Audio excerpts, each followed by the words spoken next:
नेक से लाला शाम को मैया त्याग कहें मैया मैं तो बड़ा थक गो, कहा करूं सुबेरे हेती इतने काम है मुंह पे मैया। मैया बोली 3.5 बरस को लाला तो पे कहा काम है मुझे बता। ठाकुर जी करें कहा है पूरे दिन? अभी ठाकुर जी ने चोरी शुरू नहीं करी है, ये उससे पहले की कथा है। तो ठाकुर जी कहा करें पूरे गोकुल में भ्रमण करते करते केवल ये देखें संत आए कि नहीं, वैष्णव आए कि नहीं, ब्राह्मण आए कि नहीं। और जैसे संत वैष्णव ब्राह्मण ठाकुर जी को दिखाई देते हैं तो ठाकुर जी उनको अरे तुम यहां डोल रहे हो, परिचय नहीं है ऐसी बात, अरे आप यहां डोल रहे हो। सामने वाले कहें अरे भैया तुम कौन? अरे नेक्सस से लाला, अरे भैया तू हमें जाने। बोले अरे तुम्हें ही तो खोज रहा हूं मैं सवेरे से। बोले हमें खोज रहा हो भैया काय को? अच्छा एक बात बताओ तुम कहां से आए हो? बोले हम तो अयोध्या से आए हैं। बोले अयोध्या से आए हो, तुमने कछु सवेरे से पाए हो? बोले ना कछु ना पायो, यही मारे तो मैं डोल रहा हूं। यशोदा मैया तुम्हारी बात नहीं आ रही है, 56 भोग बनाए माने, चलो जल्दी नंद भवन पहुंच जाओ। बोले यशोदा मैया हमारी बात नहीं आ रही। बोले हम बे सुबह अब जल्दी करो मां, सब संतन को भोजन है रो, जल्दी पहुंच जाओ। ऐसे किसी को भी सबको निमंत्रण दे देते हैं। और यशोदा मैया जब नंद भवन से बाहर आती देखते हैं 100-200 लोग खड़े हैं बिना निमंत्रण के। मैया कहें आप सब? बोले मैया आप सुबह से बाट निहार रही हो हमारी, लाओ थाली लगाओ 56 भोग कराओ। अब मैया को यूं लगे मना करूं तो अच्छा ना लगे, लेकिन मैया पूछे अच्छा आपको कौन ने कही मैंने निमंत्रण? बोले आपको लाला आयो। तो मैया बाट निहार रही है। यशोदा मैया पवा तो देती है सबको, फिर शाम को लाला तो कहे अरे लाला ये तू कौन कौन ने निमंत्रण दिया वे? यशोदा मैया बात निहार रही है, पहुंच जाओ सबरे मां भोजन कर लो। आज तो 200 लोग आए मेरे यहाँ। अरे ठीक है हमारी रसोई घर बड़ो है, हमारे यहाँ 9 लाख गैया है, ठाकुर जी के पास सब व्यवस्था है, मोए खवावे में कोई चिंता ना है, मैं तो खूब पवाऊं, लेकिन मोए बता तो देकर कौन को निमंत्रण दे रहे हो? तू कोई को भी निमंत्रण दे दे। मैया तू ना जाने।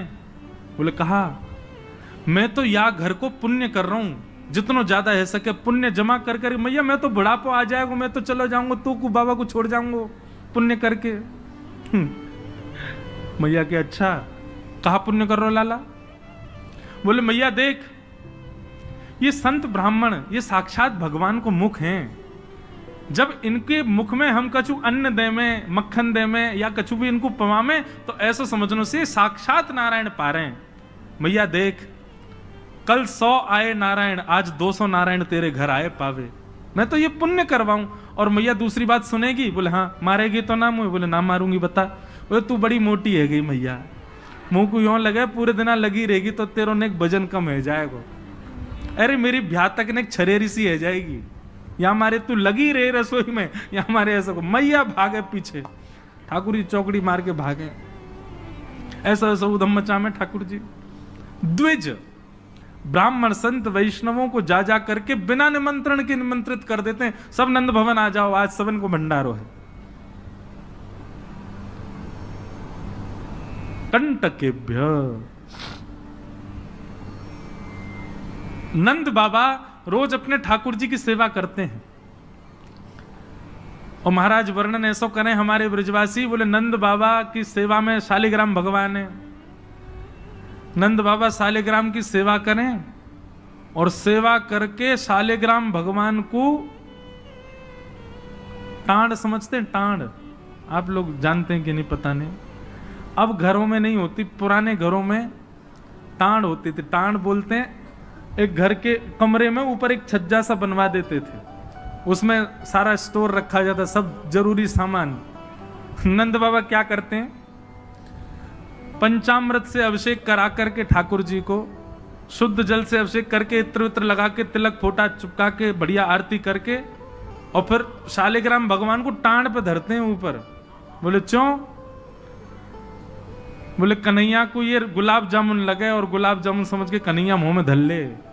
शालिग्राम भगवान ने कन्हैया को यूं लगे बोले कि ये रोज रोज जय जय जो है का है, ये शालिग्राम जो है का है। हमारे पिताजी पूज्य पिताजी की कथा में सुनाते हैं, बोले एक बार नंद बाबा ठाकुर जी की सेवा कर रहे, इतने में ठाकुर जी बगल में आके बैठ गए। देखो कितनी सुंदर ठाकुर जी की सेवा कर रहे हैं, ठाकुर जी बगल में बैठे हैं। नन्हे से गोपाल जी आके बैठ गए। अब नंद बाबा को तो बढ़िया लगो, लाला भी सेवा सीखेगो, बैठ जा लाला यहाँ पे। ठाकुर जी बैठ गए। नंद बाबा ने पहले दूध से स्नान करायो, फिर दही से स्नान करायो, फिर घी से स्नान करायो, शहद से स्नान करायो। जैसे ही शहद पड़ो शालिग्राम भगवान पे, सोई ठाकुर जी के लार न करिया यहाँ थे। ओहो कितना सौभाग्यशाली है जे। मैं हूं मैया ते कहूंगा मैया तू मोको पानी ते मत नवाए कर, पानी में कुछ स्वाद ही ना होवे, शहद ते नवाए कर, नहाते नहाते खाऊ ले करूंगा बीच में। अच्छा एक बात बताऊं, ये पंचामृत अभिषेक ठाकुर जी को प्रिय क्यों है? क्योंकि ठाकुर जी का स्नान भी हो जाता, पेट भी भर जाता, बीच बीच में जीभ निकाल के खाऊ जाए ठाकुर जी इसलिए ठाकुर जी का पंचामृत अभिषेक होता है ये, और ये वास्तविकता है। अब जब ऊपर से सब पड़ता है, पहले दूध फिर घी दही शहद आदि सब ऊपर से पड़ता है, तो मुख पे होकर के आता है, तो जब यहाँ आवे so next so Thakur ji मुंह खोल के जीभ निकाल लें, बीच बीच में स्वाद भी लेते रहे। या हमारे पंचामृत अभिषेक ठाकुर जी को बड़ो प्रिय है, क्योंकि ठाकुर जी को स्वाद भी आ जाए और स्नान भी आ जाए। एक पंथ दो काज। तो ठाकुर जी की तो लार न करी आई। ठाकुर जी बोले जय जय मीठो है गयो होगो, अब तो रस भरो है गयो होगो। और फिर शहद लगे को छुड़ावे के लिए एक बात हम निवेदन करें, सेवा में एक चीज करो भैया, ये सफेद चीनी मत चढ़ाया करो कभी ठाकुर जी पे। ठाकुर जी के अंग पे लग जाती होगी, उस पर भी फिर ऊपर से आप हाथ ऐसे घुमा देते हैं, शंकर जी पे हो, शालिग्राम जी पे हो, ठाकुर जी पे हो। इससे बढ़िया बूरा लाओ, शक्कर लाओ, और चीनी अगर चीनी ही अगर उसको भी पीस लो, वो ऐसी तो हो कि ठाकुर जी के अंग पर लगे ना, तब डालो। शक्कर से स्नान कराए और ठाकुर जी तो बस मुंह में पानी आ गया, बोले जय जय मीठो है गयो अब तो। नंद बाबा ने बढ़िया ठाकुर जी को श्रृंगार आदि करके और महाराज ठाकुर जी को तुलसी पधरा के चंदन वंदन लगा के, और नंद बाबा अपनी माला झोली में हाथ दे करके और जाप करने लगे। पूज्य पिताजी महाराज कहें नंद बाबा मुंह पे एक कपड़ा और डाल लें, मुख पर कपड़ा डाल के जप करने से मन एकाग्र होता है, यह भी एक साधना का एक नियम है। नंद बाबा जाप करने लगे। इतने में ठाकुर जी ने देखी बाबा तो जाप में चलोगो, अब कहां जाएगो जय जय बच के। सोई ठाकुर जी धीरे से गए और चौकी पे धरे शालिग्राम भगवान उठाए और मुंह में धर के बैठ गए, और जैसे कोई पान चूसता है ऐसे ठाकुर जी यहां से चूस रहे हैं मुंह में धर के शालिग्राम जी को, और बैठ गए नंद बाबा के बगल में ही आंख बंद करके। इनको ध्यान चल रहा है, बोले अभी जय जय बाहर बाहर ते चूस रहा हूं, नेक देर में अंदर की मिठास आवेगी, शहद भीतर तक चलोगो, निकर नहीं रहो, और जोर जोर से चूस रहे हैं। इतने में बाबा की माला पूरी है। जैसे ही बाबा की माला पूरी भई, बाबा ने नेत्रन से लगा के माला और अपनो कपड़ा हटायो।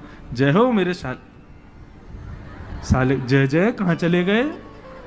अब तो ढूंढे, पुष्प पुष्प उठा के सब देखी, ठाकुर जी यही ना वहां पे। अरे यशोदा ठाकुर जी कहां चले गए? बगल में छोटे भगत जी बैठे हैं, वो बिल्कुल महाराज ध्यान करके बैठे हैं, या तरफ शालिग्राम जी दबा रखे हैं। लाला जी कहा है तेरे मुंह में? बोले कहा, जल्दी दिखा। नंद बाबा ने एक गुलचा बना करके जैसे ही मुंह में दियो, महाराज सोई शालिग्राम जी बाहर आ गए। नंद बाबा तो लिए उनको सिर से लगा में, रोते रोते गए, अरे यशोदा देख आज कहा भयो? बोले कहा भयो? बोले तेरो लाला उद्यमी है, हमारो लाला उद्यमी है, ये बात तो मैं स्वीकार कर चुका हूं, लेकिन इतना बड़ा उद्यमी? यशोदा मैया बोली भयो का? बोले भैया जे मक्खन खा जाए, घी खा जाए, मिश्री खा जाए, दूसरे इनके घर में जा जाके खाया आवे, लेकिन आज तो यानी भगवान ही खा लिए, जय जय खा गो, हमारे शालिग्राम भगवान को खा गए हो। यशोदा मैया बोली वो तुमने शहद पे स्नान कराए तो वह लगी होगी, मीठो है गो, जय जय खा जाओ। ठाकुर जी दूर खड़े हैं। वाह दिन से नंद बाबा को नियम है स्नान ध्यान करके ठाकुर जी को टांड पे धर के जाए कि लाला के हाथ नहीं पड़ जाए कहीं, नहीं तो जय जय खा जाएगा। ऐसी ठाकुर जी की मधुर लीला, इतनी भाव में लीला ठाकुर जी की चल रही है कि सब रीझ जाते हैं। बंधुओं, कभी कभी तो इन लीला को सुन करके, कह करके और अनुभव करके तो नेत्र सजल हो जाते हैं। ये परब्रह्म परमात्मा प्रेम के पूर्ण स्वरूप बन के आए। आहा, वर्णन करते हैं ठाकुर जी ने चोरी का मन बनाया। क्यों? बंधुओं, भगवान के काल में कंस राजा ने ब्रजवासियों के ऊपर कर लगाया था, टैक्स। और क्या टैक्स था कि आप सब लोग अपने घर में गैयाओं को पालो, सारा खर्चा स्वयं करो, और जितना दूध घी दही होगा उसका 70-80% सब मथुरा जाकर के कर के रूप में जमा करना पड़ेगा। मथुरा के लोगों को और बड़े बड़े शहर के लोगों को गैया पालनी नहीं पड़ती थी, ब्रजवासी पालन करके सारा दूध घी दही देते थे। फिर कंस के लोग जो थे वो उसको बेचते थे, उससे धन कमाता था कंस। ब्रजवासी बेचारे गैया को अपने घर में रखते, उसका पूरा ध्यान रखते, और जितना दूध निकलता 70-80% सब कंस को देना पड़ता। थोड़ा थोड़ा बचता ब्रजवासियों के पास। लेकिन नंद बाबा ब्रज के राजा थे, इसलिए उनको छूट थी। वो 9 लाख गैयाओं के मालिक थे, उनके यहां इतना कर नहीं था। एक दिन ठाकुर जी सब ग्वाल बालों के संग खेल रहे थे। खेल खेल में ग्वाल बाल ने गिर गए तो रोने लगे। ठाकुर जी बोले, अरे तुम दूध घी दही खावे वारे, ऐसे कब गिर जाओ? ठाकुर सब बोले, लाला तू खावे दूध घी दही, हमें तो खावे कोई ना मिले, हफ्ता में एक बार मिले बस। क्यों? बोले सब कंस के यहां जमा करवाना पड़े। तब ठाकुर जी ने मन बनाया कि भैया ये दूध घी दही हमारो धन है, और ये साक्षात अमृत है, ये राक्षस के पास नहीं जाना चाहिए। सबने कही, लाला कौन मारेगो तेरी बात है? कोई ना मानेगो। नेक्स्ट हो तू 3.5 बरस को तेरी बातन को कौन मानेगो? ठाकुर जी बोले, बड़े है के तो सबन को माननी पड़ेगी, लेकिन अभी से मुंह को रोक तो करनी पड़ेगी। तो क्या करें? तो बोले अभी बाल अवस्था है, राजी राजी नहीं मानते तो चोरी करके मानेंगे। सबके घरन से जब हम गौरस चोरी कर लेंगे तो फिर कंस को कहा देना पड़ेगा? कछु भी नहीं। कंस तो कह देंगे, भैया चोरी है रही है हमारे यहाँ, चोर को ढूंढो, और चोर हमको ढूंढ ही ना पावेगो, कंस हमको ढूंढ ही ना पावेगो, तो हम चोरी करेंगे। सब ग्वाल बालन को ठाकुर जी ने सिखा पढ़ा दिया, और ठाकुर जी ने चोरी करना प्रारंभ किया। सबसे पहले ठाकुर जी ने चोरी अपने घर में करी। यशोदा मैया ने वहां ठाकुर जी पकड़ लिए। सो ठाकुर जी बोले, अपने घर में तो मिशन फेल भयो, अब गोपीन के घर में जानो शुरू करो। ठाकुर जी ने अपनी रजिस्टर्ड एक संस्था बना ली, बाल गोपाल चौर प्रचार प्रसार मंडल, और उसके अधिपति, उसके प्रेसिडेंट बने 3.5 वर्षीय श्री कृष्ण। जैसे ही कोई बालक ब्रजमंडल में जन्म लेता है, तो जैसे बालक जन्म लेता है तो रिश्तेदार नातेदार आते हैं, उसके बाद फिर आशीष देने वाली एक प्रजाति के लोग भी आते हैं, सब घरों में आते हैं। और जब सब चले जाते हैं तब बाल गोपाल चौर प्रचार प्रसार मंडल आता है, और वो मंडल आकर के साथ में गौरज लेकर के आते हैं ठाकुर जी, गौ के खुर की रज, और उस रज से उस बालक का तिलक कर देते हैं। तिलक का करें? बोले 3 साल और इंतजार है, फिर ये हमारी मंडली में जे भी आ जाएगा, जे भी हमारी तरह चोर बनेगा। उसका जन्म लेते ही उसका रजिस्ट्रेशन कर जाते हैं ठाकुर जी। बड़ी अद्भुत लीला है ब्रज की। आहा, ठाकुर जी दूसरे के घरन में जाके चोरी करने लगे। ऐसा ऊधम, ऐसा उत्पात पूरे गोकुल में, महाराज नाक में दम है गयो। सब गोपी परेशान है गई, सास नजर डांट रही हैं, पति डांट रहे हैं, अरे कंस काउदना हमारे यहां सैनिक भेज के मरवा देगो, हमारे यहां से इतने दिन से मक्खन नहीं गयो है।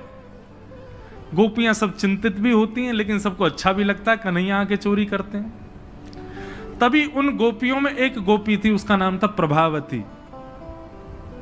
प्रभावती गोपी एक दिन सब गोपियों से बैठ करके चर्चा, सब गोपियां कह रही थी, मेरे घर की तो ऐसे कर गो, मेरे यहां तो ऐसी मटकी फोड़ गयो, मेरे यहां ऐसा माखन चुरा गयो।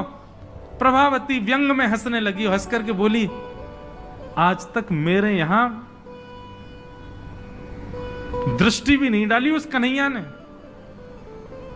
अरे तेरो घर कैसे बच गयो? बोले, अरे कन्हैया को अपने प्राण प्यारे होंगे तो मेरे घर के आसपास भी नहीं आवेगो। वो जाने ना है मेरो नाम प्रभावती है। अब ये बात गोपी कह रही थी सब सखियों से। इतने में ही वहीं एक बालक था, वो ठाकुर जी का मित्र था। वो ठाकुर जी के पास दौड़ो दौड़ो गए, वो लाला एक गोपी है प्रभावती वाने यूं कहिए, लाला को अपने प्राण प्यारे होंगे तो आवेगो मेरे यहाँ चोरी करवे, मेरे यहाँ आई ना सके, प्राण प्यारे यही मारे ना आवे। ठाकुर जी बोले हमको चुनौती दे रही है? बोले हम बे लाला तू को चुनौती दे रही है? बोले अगलो धावो यही के घर मारनो है। सबसे पहले तो ठाकुर जी ने प्रभावती के देवर को अपना सखा बनाया। देवर कितना बड़ा, वो भी छोटा सा ही था। ठाकुर जी ने उसको अपना सखा बनाया। सखा बना करके उसको बेला फुसला करके बढ़िया उसको बढ़िया मक्खन वक्खन खवा के अपने पक्ष में कर लिया। ठाकुर जी बोले ए सुन, तेरी भाभी प्रभावती एक दिन चुनौती दे रही कि कन्हैया मेरे यहाँ चोरी करके दिखाया। प्रभावती का देवर बोलो लाला बता कहा करनो? बोले जा देना तेरी भाभी बढ़िया वारो मक्खन निकारे, बस तू संकेत कर दियो, और जब वो जमुना जल भरवे जावे घर में कोई नहीं हो वही समय हमारा आक्रमण होगो। ठीक है।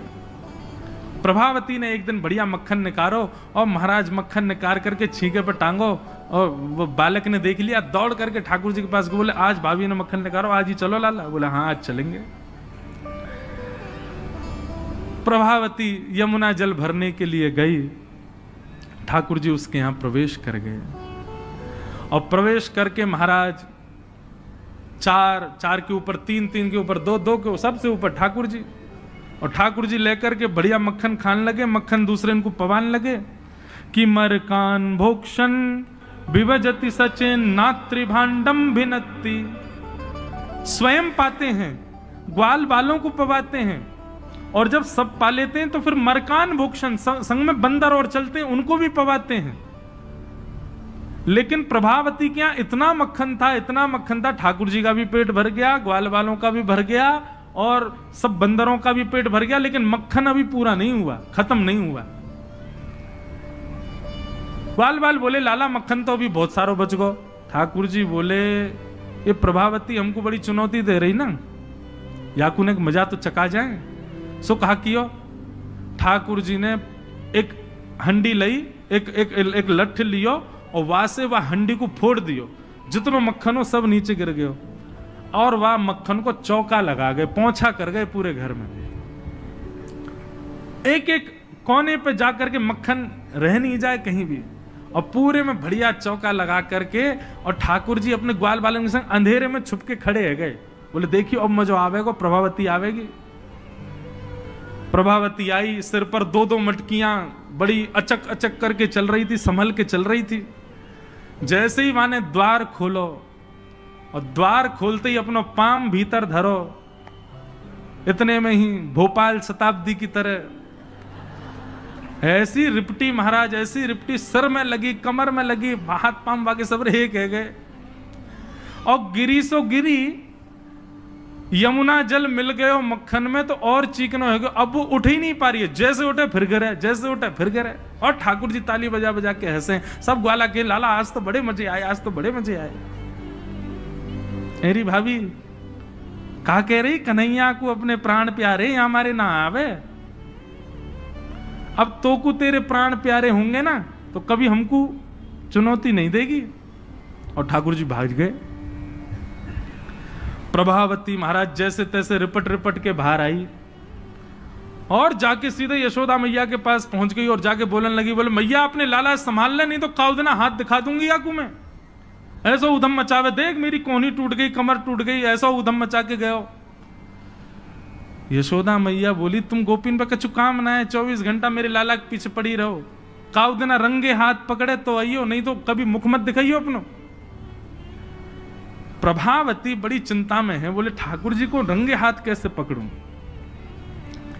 इतने में यानी विचार कियो कि मेरो जो देवर है वो लाला के संग बहुत ज्यादा रहवे, तो यार देवर को पहले अपने पक्ष में करो।